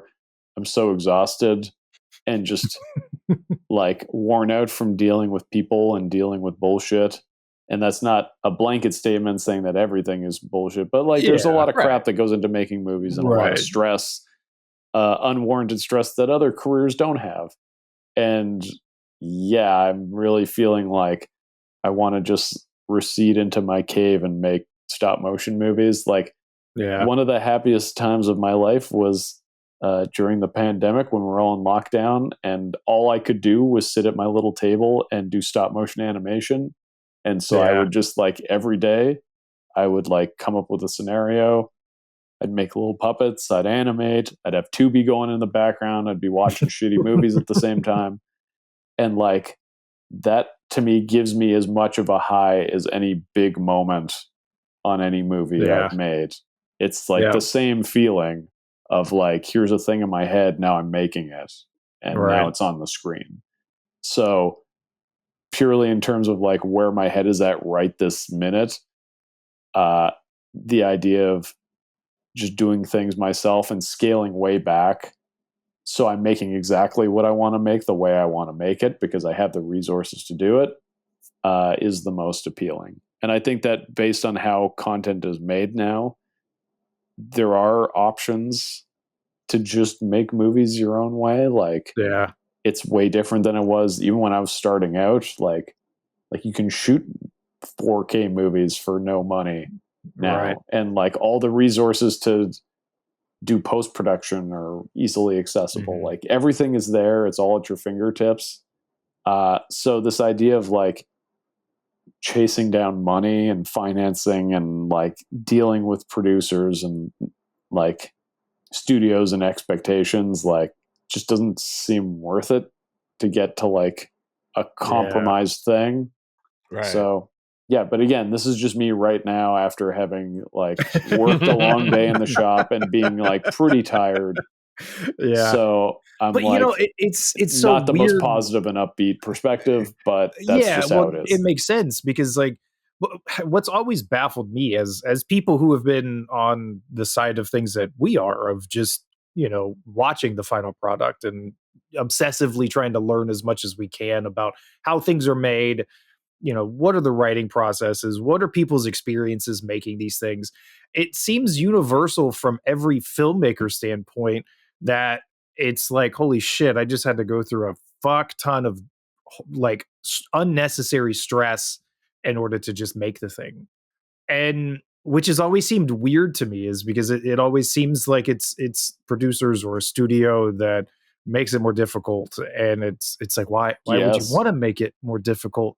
Like, this doesn't make any sense to me. I've never understood that, because it's like, wouldn't you want the thing to be made and be good? Well, it's the most infuriating part of making movies, is like, especially someone in my position who I feel like I bring a lot to the table. Yeah, that you bring more than most, I would fucking say. And stuff that like I'm basically doing for free. Like, I'm building shit for Deathstalker in the shop, and like I'm not like putting in an invoice at the end of the week for that. I'm just doing it because I want to have a gag where a guy gets impaled through the face, and so I'm going to build that because I want to see it happen.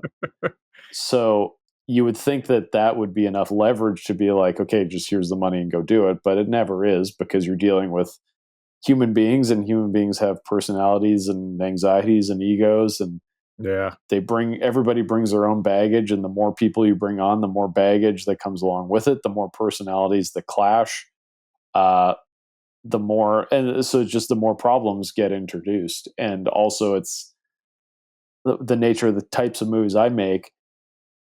Like, nobody has made the types of movies I make as many times as I've made them. So I find I'm always in a situation where I'm trying to explain how things work. And it's like, here's what's actually going to happen on set. Like, you think this is going to go fast, and it's not. Like, shooting effects is a slow, like frustrating process. You need time. And there's this attitude of like, and I think this is a broader systemic problem with the industry, is this idea of like cranking stuff out quickly, like at a YouTube sort of pace. When really you need as much time as possible when you're doing effects and, you know, stuff that has any kind of scope or ambition to it. but you're dealing with people who don't think in those terms, and in a lot of cases don't have any creativity at all. So they're just like, they're thinking about a bottom line, and they're also like just thinking in very like egocentric terms. So it's like, what do they want to see? What do they want out of this? Right. Yeah. And having to Or navigate what does that. the algorithm tell them will make the most money? Yes. Yeah. And that's so bizarre to me because like looking back, I mean, obviously we watch a lot of 80s horror, and it's like looking back at that era and all of the movies that ended up becoming so iconic. Like they didn't Corman have just being like, go make a movie. I want it to be this. yeah, like there seemed to be so much freedom and just make the fucking thing. Just go make it. Whatever it is, just go make it.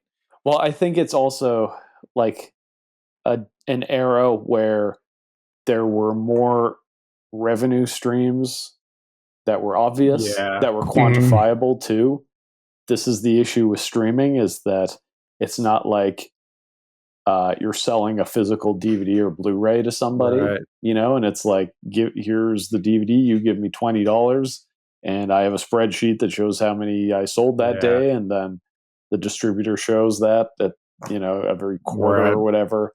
Like with streaming, like what is it? It's like, okay, they subscribe and we have it, and we'll pay you this much for the movie, and that's it. And like Yeah. physical media isn't the same way. Like I wish I was making movies in like the heyday of DVD because it seemed like they were just throwing money at low budget stuff, like straight to video stuff. And because you had a Rogers, Blockbuster, mom and pop video stores, like so many outlets for these things that you were just raking in money. Like you were guaranteed to make money. I remember when I worked on it's Wrong Turn 4.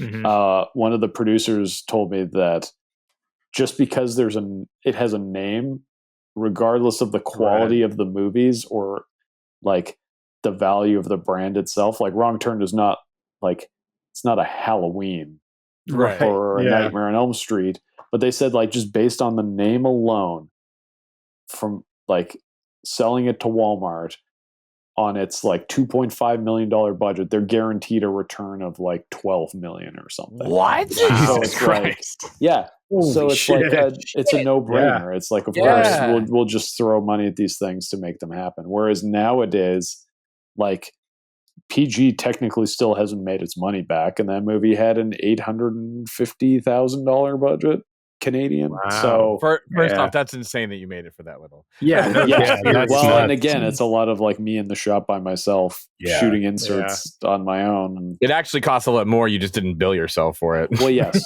exactly. Yeah, there's about $500,000 that I did not invoice for. Shit. But yeah, that's just the nature of it, and like the sad reality of like, well, if you want to get this shit made, you kind of have to just eat it. So that's what I've been doing. But maybe a new model will materialize at some point. Like I've got pretty good relationships with Shout and Shudder at this point. Like nice. I seem to be making them money, so I would hope that would lead to maybe some more movies. But yeah, I think my hope going forward is like, even if it's a small amount, just like cut out the middleman, just give me and my team like X amount of dollars, and we'll come back with a movie. And just trying to do it as like small and in-house as possible, I think is the best way forward. I hope that that's the way things are eventually going to shift. Like with the writer's strike and the things that they were like big studios were seeming to try and push and the demands that they were making, and then more independent studios coming in and saying, no, we've got it. You know, we could do this, no problem. I can only imagine that eventually people will just get sick of being taken advantage of and hitting those roadblocks, that they're eventually just going to say, fuck it. I'm just going to go do it our own way. Yeah. I mean, it's also the issue is like being a passionate creative. Yeah. You tend to just eat shit constantly. Yeah. Even if you know the bad scenario, like, I mean, I still haven't been paid for The Void, and neither has Jeremy, but Yeah. that hasn't stopped me from continuing to make movies. Like regardless, like every movie I've gotten fucked in one way or another, and like I'm just gonna keep plowing ahead. Yeah, I mean, it's what I love doing. but they all exist, which is more than most people that try to make. Well, that is today, my right? logic. Is like I would rather leave behind a trail of movies behind me in my life than just being a guy that, you know, made a movie and then got so bitter that he didn't do it again. Right. Yeah. Right. Like there still is enough joy in the process that it's worth it to me. Like I still, even on Deathstalker, which like in its own way, like was full of nightmares and things that will haunt me for the rest of my life. But like there was also some of the most fun I've ever had on that movie. And I think that's just the nature of it. It's just always going to be a roller coaster. Yeah. And just trying to mitigate the lows as much as possible. Right. And I think part of that is knowing that they're going to happen. Yes. Yeah. Well, definitely trying to like be prepared. And also just, I think a lot of it is having the right team. Like I try to work with the same people as much as possible because they're all known quantities. That's like the worst thing in film is like when you're hiring crew and it's like people you have no idea who they are. And it's like this one person, every piece is crucial. And so one person doesn't pull their weight, the whole thing falls apart. So there's always that paranoia of like bringing on a new person. It's like, is this person going to work out or are they going to fuck me? And I find like more often than not, they're great. And I have a lot of like a real pool of awesome talent that I can pull from that are like passionate and like I enjoy not just making movies with, but like just enjoy hanging out with. Cause that's also a key component is like, you're on set, it's long hours, grinding away. I like to work with people that I can laugh with and like do bits with and just goof around with. And if you can foster that sort of environment, then it makes the shit a little easier to swallow. When things get bad. I always hear all these like horror stories about like Kubrick being a complete and total dick, and I'm like, why, bro? Like, I feel like you didn't need to. Like, you could have like been cool and chill and still made a good ass movie. Yeah. I don't get the like tyrant logic on set. It doesn't accomplish anything. I find. So you let your actors sit down? well, it's like let them sit down. I even let them go to the bathroom. Wow! Oh shit! That's revolutionary. In their wardrobes, but I still let them do it. Okay, that's fair. But yeah, like I don't know. It's like if you just foster a pleasant environment, it's already shitty enough. Like we're already out in a quarry in the middle of the night, swinging fake swords around while there's dust blowing in our eyes. Like there's enough shit to complain about. We might as well like at least be in the shit together and like have the like safety blanket, the comfort of like, well, I'm with people that I know have my back and that I'm friends with. I want to do my best work so they can do their best work and we can all get out of here at a reasonable time. Right. It's that brothers in arms stuff, you know, like Saving Private Ryan. Exactly. I mean, I use that analogy a lot, even though it's not totally appropriate. But it is like you're fighting a little war every time you make a movie, and you're up against like insurmountable odds always. And you come out of it, and like I hung out with my first AD the other day. And it's like it was so like triggering seeing him again because it just brought back all these like awful memories. And we're like, do we have like PTSD from this movie? Like I felt weird seeing him in a context where we both weren't like on the verge of having an absolute nervous breakdown. So it's like, I could see there being like support groups just for filmmakers. Yeah.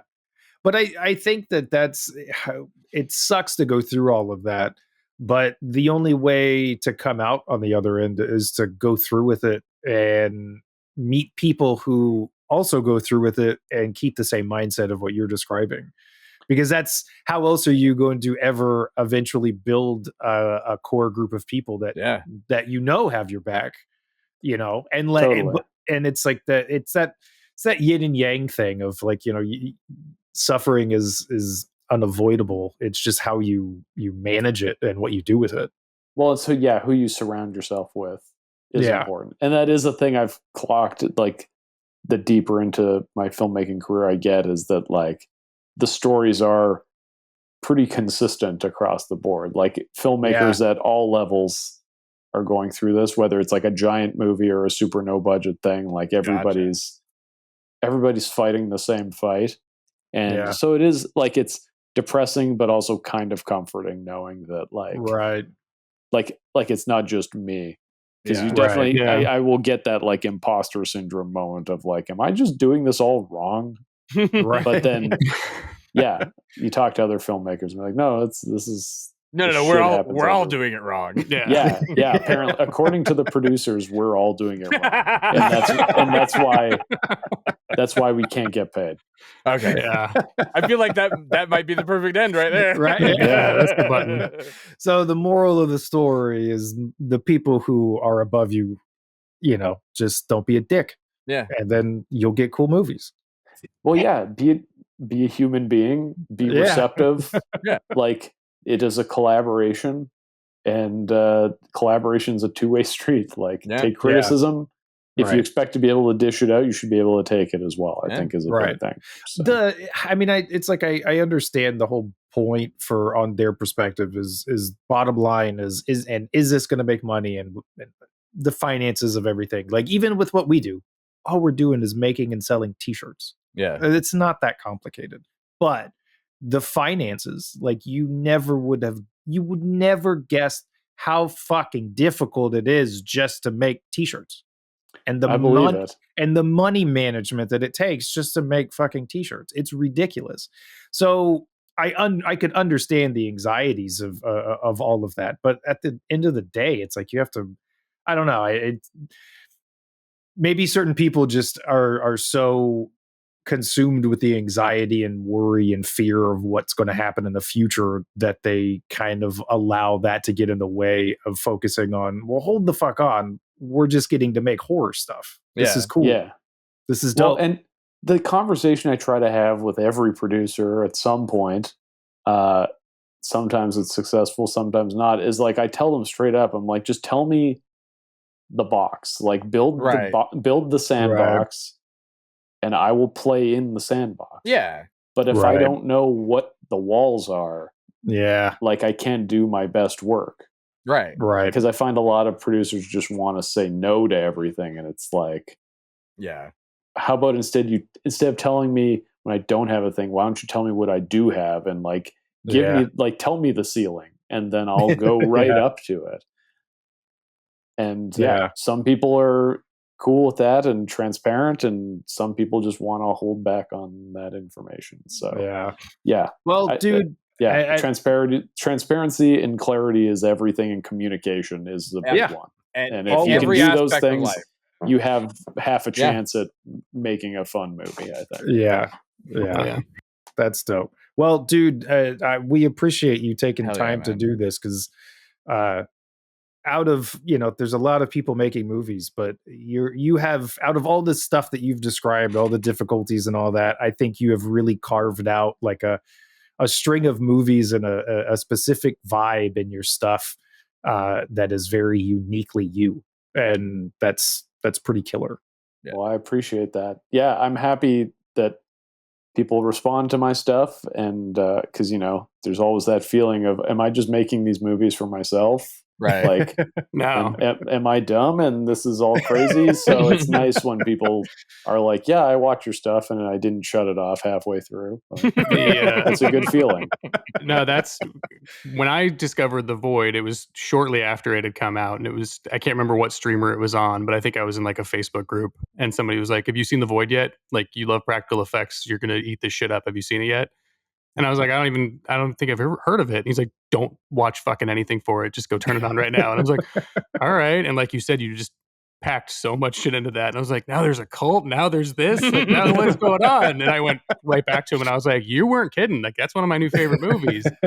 And now anytime it comes up, like if I mention it on a TikTok or if I'm talking to horror friends, if I don't say it first, somebody else is like, "You've seen The Void, right?" Like it's and it's been like that since it first came out. And now it's like an instant recognition of Yeah. like, yeah, you know. yeah, you you're like, know. "Oh, you like practical effects, you've seen The Void, right?" And I'm like, "Yeah, of course Yeah, I've yeah. seen The Void." Well, But that's then pretty now great. that's Psycho Gorman is the one that I keep getting DMs about where people Yeah. are like, "You seen Psycho Gorman yet?" And I'm like, "Yeah, dude, of course I've seen. Come on." But it's like, you're not just making them for yourself. You're definitely making them for some very diehard people out there. Well, Oh, I I'm thought you were glad. gonna say fucked up I'm people. tapped into some part of the brain that all of us genre nerds have, so I'm going to try to keep tapping into that as best as I can. Hell yeah. Yeah, you're crushing it. Do we? Do you have any idea on a release date for Deathstalker yet? Or I mean, we got to finish it, right? so I think that's priority. It'll be next year. Next sometime. year. Okay, cool. Okay. Yeah, because we got to get Frankie Frico out first. That's premiering in a few weeks at Fantasia. Oh, okay, nice. 24th. That's What? exciting. Nice. Honestly, Nice. what is that one about? I haven't even heard of that one. It's like ghoulies go to college. Oh, a little bit. Jesus. Hell With, like, yeah. with like That's a all we little need. bit of All we need. with Yeah. like just a dash of like body double. Like there's like Awesome. I don't Awesome. even really know how to describe it. It's definitely the dumbest movie I've ever made.